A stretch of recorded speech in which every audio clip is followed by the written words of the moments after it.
Hello everyone, this is me Sathiya here. मैं आपके लिए लेके आई हूँ एक और रीडिंग जो कि होगी for whoever needs it. Topic reading का रहेगा उन लोगों के लिए जो जानना चाहते हैं कि क्या उनकी ज़िंदगी में कोई और इंसान है, हाँ या ना। चाहे आप इन टच हो, चाहे आप आउट ऑफ टच हो, दोनों सिचुएशन में चेक कर सकते हो रीडिंग। ये रीडिंग उन लोगों के लिए बिल्कुल नहीं है जहाँ पर आप ख़ुद थर्ड पर्सन हो उसकी लाइफ में। ये रीडिंग सिर्फ उन लोगों की है जो कि चाहे इन टच है या आउट ऑफ टच है, लेकिन नहीं जानते हैं कि पर्सन मैरिड है, कमिटेड है, या उसकी ज़िंदगी में कोई और इंसान आ चुका है। उस सिचुएशन में आप सिर्फ ये रीडिंग चेक कर सकते हो। या रीडिंग शुरू करने से पहले रिमाइंड करवा दूं कि ये एक जनरल रीडिंग है, सबके साथ मैच कर भी सकती है और नहीं भी। जो बातें जो मैसेजेस मैच करते हैं आप उन मैसेजेस को पिक करो और बाकी सबको छोड़ दो। अगर आप पर्सनल रीडिंग्स चाहते हो पेपॉल से या ईजी पैसे से पेमेंट कर सकते हो। सिर्फ तभी रीच आउट करो ताकि आपका भी टाइम वेस्ट नहीं हो और मेरा भी। लेट्स फाइंड आउट कि क्या इसकी ज़िंदगी में कोई और इंसान है, हाँ या ना। Let's find out. Three of cups, nine of pentacles and the hangman. अच्छा, एक चीज़ यहाँ पे बहुत कंफर्म है कि आपका पर्सन कमिटेड नहीं है। वो बल्कि आपके साथ भी कमिटेड नहीं है, टू बी वेरी ऑनेस्ट। उसको अपनी आज़ादी बहुत प्यारी है, उसको अपना सिंगल रहना बहुत प्यारा है। आपका पर्सन जो है उसको this person enjoys being with people, ये मैं आपको कंफर्म कर सकती हूँ। हो सकता है बंदा या बंदी जो भी है पार्टी बहुत ज़्यादा करता हो, इसके ऑपोजिट सेक्स में जो है फ्रेंड्स बहुत ज़्यादा हों। But when it comes to having a relationship या कमिटेड रिलेशनशिप, मुझे नहीं लगता कि पर्सन उस तरह की चीज़ों में जाना चाहता है। इसीलिए शायद आपके साथ भी इसका रिलेशनशिप उस लेवल का नहीं है। बट येस, क्योंकि थ्री ऑफ कप्स का कार्ड है, समटाइम्स इट डज सिग्निफाई कि अगले पर्सन की जो है एक फ्लर्टेशियस एटीट्यूड को भी शो करता है। But at the same time क्योंकि नाइन ऑफ पेंटिकल्स का कार्ड आ रहा है तो और साथ में हैंगमैन का है, सो आई रियली डोंट थिंक कि इस इंसान की ज़िंदगी में कोई और इंसान है। एक और चीज़ भी हो सकती है थ्री ऑफ कप्स के साथ कि पर्सन अपनी ज़िंदगी में सिंगल रहकर ज़्यादा खुश है। उसको किसी भी रिलेशनशिप में आना या किसी भी रिलेशनशिप का सरदर्द लेना उसको उसको जो है वो चीज़ उसको अपनी ज़िंदगी में नहीं चाहिए। सो डेफिनेटली उसकी ज़िंदगी में कोई नहीं है। When it comes to a stable happy relationship, उस चीज़ को लेकर पर्सन फिलहाल अपने आप को रेडी और प्रिपेयर्ड नहीं फील करता। Let's see more cards here.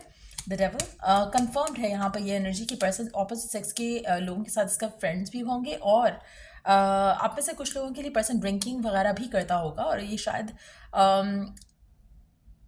जब जब ये पर्सन लोनली फील करता है ना फ्रॉम विद इन, जैसे होता है ना कि आपको प्यार चाहिए लेकिन आप प्यार ले नहीं रहे हो बिकॉज उसके साथ आपको रिस्पॉन्सिबिलिटीज आएंगी। तो जब ये पर्सन अकेला होता है तो ये कोई एडिक्टिव वो होते हैं सब्सटेंस होते हैं वो यूज़ करता है। या फिर अगर ऐसा कुछ नहीं है तो ये पर्सन अपने आप को ऐसी चीज़ों में इंडल्ज करता है जैसे सेक्सुअल एक्टिविटीज़ हो गई, जैसे पार्टी करना हो गया, लड़का लड़कियों का मिलना जुलना हो गया। बट उसके बाद this person is back to how he और शी इज़। सो मुझे लगता है कि दिस पर्सन इज़ जैसे होता है ना कि आप अपने आप को मोमेंटरीली थोड़ा ये फील कराने के लिए कि शायद आपकी लाइफ हैपनिंग है तो आप कुछ करते हो, but then back to normal ये चीज़ है कि पर्सन जो है अपनी ज़िंदगी में सिंगल है और इमोशनली एम्प्टी है। Let's see more cards here.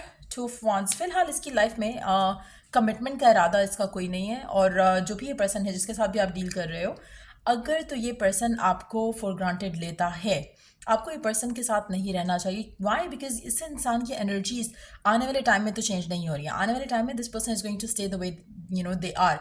तो अगर आप स्टिल अपने आप को ऐसे पर्सन के लिए रोकना चाहते हो कि जहाँ पर हो सकता है कि दिस जब इस पर्सन का दिल करता है कि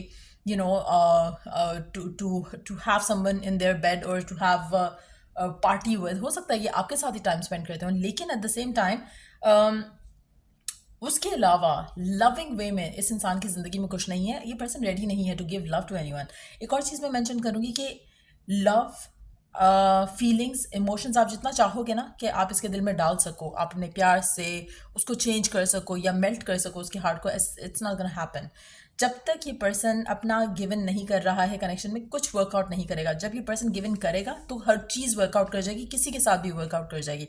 सो अपने आप को इस तरह से बेवकूफ़ नहीं बनाना है आपने कि हाँ आप प्यार करते रहोगे करते रहोगे करते रहोगे, this person is going to change. जैसे फिल्मों में दिखाते हैं कि हर पत्थर को भी वो कर देता है, मोम कर देता है, ब्ला ब्ला ब्ला। It's bullshit. अगर ये पर्सन नहीं चाह रहा है ना आपके साथ आना, और आप इसे जितना मर्जी दे दो कम ही पड़ेगा, कभी आपको वो इमोशनल सेटिस्फैक्शन इस इंसान की तरफ से आते नहीं मिलेगी। ये बहुत इंपॉर्टेंट है खुद के लिए डिसीजन लेना कि आपने ऐसे इंसान के साथ रहना है या नहीं रहना। इसकी ज़िंदगी में कोई और नहीं है, लेकिन ये आपके साथ भी नहीं है, टू बी वेरी ऑनेस्ट। और अगर आपके साथ भी है तो ये सिर्फ सेक्सुअल लिमिट तक ही होगा, या उस लिमिट तक जहाँ पे ये अपने इमोशन शेयर नहीं कर रहा, which is not a healthy relationship. So wow, we do have the king of souls cards which confirms कि ये पर्सन की एनर्जी क्या है टुवर्ड्स यू। सो मुझे लगता है कि it's not a healthy person to be with mentally, physically, emotionally.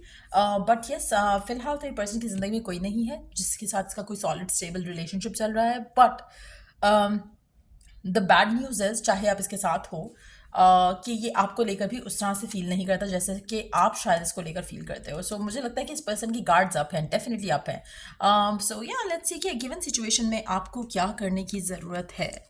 Let's find out with these messages. Let's see given situation में आपको क्या करने की ज़रूरत है। Okay, hold on.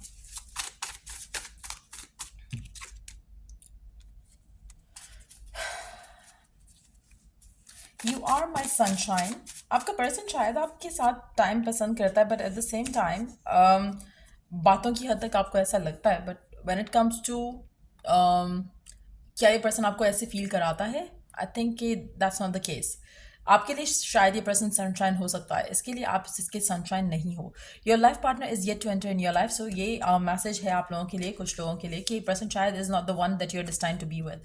It's time to manifest. आप मैनिफेस्ट करना चाहो तो मैनिफेस्ट कर सकते हो इस इंसान के साथ, बट अगैन उसके लिए आपका खुद का पॉजिटिव होना बहुत ज़रूरी है, जो कि मेजॉरिटी लोग नहीं होते हैं। एरीज, वर्गो, कैप्रिकॉर्न आप में से कुछ लोग हो सकते हो, या फिर ये पर्सन एरीज, वर्गो, कैप्रिकॉर्न हो सकता है।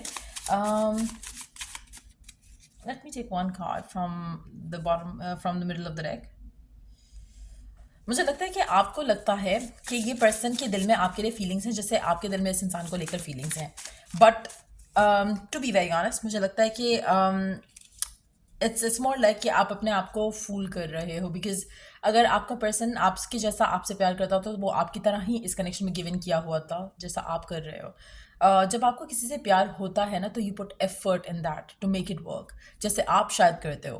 And don't fool yourself by thinking है नहीं ये प्यार करता है बट कहता नहीं है। जब आपको प्यार होता है तो कहने की ज़रूरत नहीं पड़ती है, you just feel that feeling with their action, with their gestures. तो मुझे लगता है कि इट्स हाई टाइम कि आप अपने आप को उस चीज़ में से निकालो। And when it comes to, जब आप इसकी रियल स्टेट को देखोगे कि क्या देना चाह रहा है आपको और क्या है इसके दिल में आपके लिए, विच इज़ दिस, तो आपको इस पर इतना प्यार भी नहीं आएगा, टू बी वेरी ऑनेस्ट। लेकिन वही बात आती है कि it's high time that you understand that dream big and soulmate deep connection. मुझे लगता है कि सोलमेट डीप कनेक्शन आपका इज़ येट टू कम। आपको लगता है कि आपका सोलमेट कनेक्शन है, या आप ये बहुत ज़्यादा एक दूसरे को चाहते हो, प्यार करते हो, but at the same time इस पर्सन की तरफ से it's not the case. I feel like कि मेजॉरिटी लोगों के लिए आपका सोलमेट जो है वो अभी आना है, आपका लाइफ पार्टनर जो है वो अभी आपकी ज़िंदगी में आना है। This is not the one. ये पर्सन क्योंकि आने वाले टाइम में भी बदलता हुआ दिख नहीं रहा, सो दैट मीन्स कि प्रॉब्ली आप इससे वॉक अवे कर जाओगे, और या ये आपको पुश अवे करेगा अगर आप इससे डिमांडिंग हो जाओगे। सो या ये थी रीडिंग आप लोगों की। अगर आपको हेल्प किया हो, गाइड किया हो, तो लाइक शेयर सब्सक्राइब जरूर करो। चलिए जो द नेक्स्ट रीडिंग आप लोगों के लिए, टेक केयर, बाय।